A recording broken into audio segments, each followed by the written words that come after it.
Dostlar salam, hər bir salamlayıram. Sizinlə danışan mənəm Sənan Usta. Bugün aldığımız yeni alətləri təqdim edəcəm sizlərə. Əsasən dosta qardaşlar, bu videonu yaxından izləsin, malyar ustaları daha çox yaxından izləsin məncə. İlk öncə nasatqa ağızlıqlı şpatellər, hansı ki o şpatellər tavanda alçıban işlədikdə bəzi şuruplar, çıxıntılar olur və onun üçün ya atverk almaq lazımdır, ya da nasatqadan istifadə etmək, drildən istifadə etmək lazım idi. Bu vasitə ilə bu şpatellə o problemlər aradan qalxır və 4-5 dənə ağızlığı var əzizləyicilər, hansı ki digər şuruplar üçün də istifadə olunur və dözümlüdür.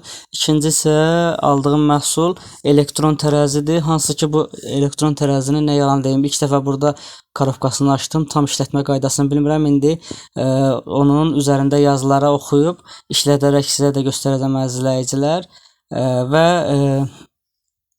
burada bir balaca işlətməyə çalışıram həmin bu tərəzini əzizləyicilər və onu da qeyd edim ki, bu aldıqlarımızı sizlər üçün də maraqlıdırsa yoruma yazın, mən sizə mağazanı deyim və keçək əsas malyarlar üçün ən əsas olan işlərdən birinə şpat dekorlara, hansı ki o dekorlar ağzı çıxarılır, dəyişilir, qalındır, məncə ona ehtiyac olmayacaq. Bir də ki bəzi yerlər var ki gizli işıqlarda dekorun ağızlıqları girmir, əl tutacaqları icazə vermir və bundan biz onu tənzimləyərək rahat işləyə bilirik və 2 dənə 90 dərəcə almışam, bir elektron 90 dərəcədir, digər isə bu elektron dərəcədir və bunu göstərməkdə səbəb odur ki, bu çox qalındır. Bilirsiniz ki bizim 90 dərəcələr yerə düşdükdə tez zədələnir, bucaqdan çıxır, dərəcədən çıxır və atmaq məcburiyyətində qalırıq. Lakin bu qalınlıqda mən inanmıram ki nəsə xarab olsun.